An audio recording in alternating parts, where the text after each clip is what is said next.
Good morning, YouTube. We are March 31st today, Ontario, Canada, and it is disgusting out. Sometimes I see these rainstorms, snow, ice storm, whatever the barnacle you want to call it, down in the States, and well, we're getting one here in Ontario today. Check this out.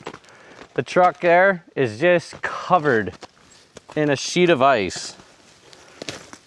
All over everything. Unreal. Our trees are covered in about almost a quarter inch of ice.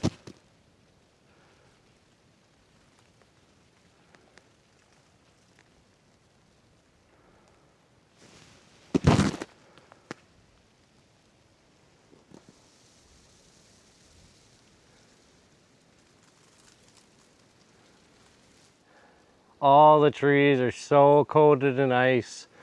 It is unreal. I don't know if you'll be able to see that on the camera, but the pine tree has got hundreds of pounds of ice up there on it. Gosh darn it.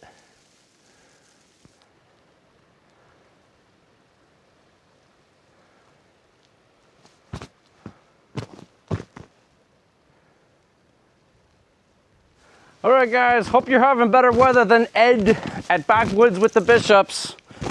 Hope to see you guys on the channel. Have a good day.